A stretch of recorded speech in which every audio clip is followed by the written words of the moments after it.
سيدنا عمر بيت المقدس ለመክፈት ያደረጉትን ጉዞ ሰምታችሁ ታውቃላችሁ سيدنا عمر ላጫውታችሁ ሱብሃንአላህ بيت المقدس ቀሳውስቶቹ የبيت المقدسን ቁልፍ አንሰጥም ለንጉሱ ቢሆን እንጃል አቡ ዑበይዳ ከዛ ነበር ስጡኝ አንሰጥም ጦርነት ሊከፈት ሆነ ከዛ ሰይድና ዑመር ላከባቸውና አንተ ካልመጣ ቁልፉን አንሰጥም ብለዋል ናልን አለው አቡ ዑበይዳ ከዛ ሰይድና ዑመር እሺ አለ ስንት ሺህ ሰራዊት አሰለፈ ሲወጣ ስንት ማንንም አላዘም ከበይተል ማል ውስጥ ብር ላለማስወጣት ወጭ እሱና አንድ አገልጋይ ባሪያው የሱ خدام አለ አንዲት ፈረስ ብቻ ይዘው ወደ በይተል መቅዲስ ንጉስ እኮ አሚሩል ሙእሚኒን የሙእመናን መሪ የዓለምን 1/3 ያስተዳደረ ንጉስ ከባሪያው ጋር መሄድ ጀመረ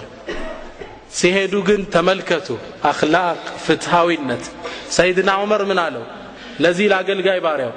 አንተ ከፊት ለፊት ልጓሟን ይዝክ መሄድ የለብህም እኔም አንዳንዴ ጎታለሁ አንተም ትሰፈራለህ አለው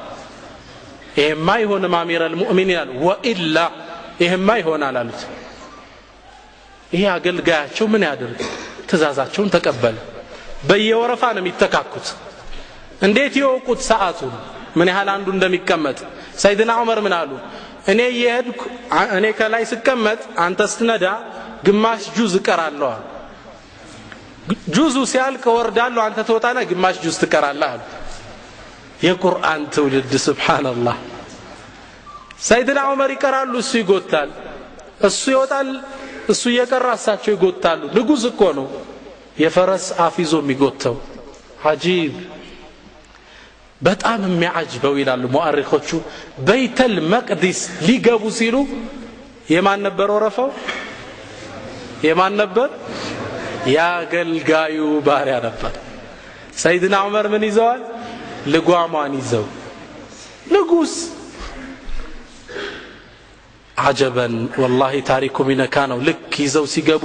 አቡ ዑበይዳ መጣና ተቻቸው ካለባበሳቸው ጀምሮ ከመኑ ዞር በል አሉት እሱ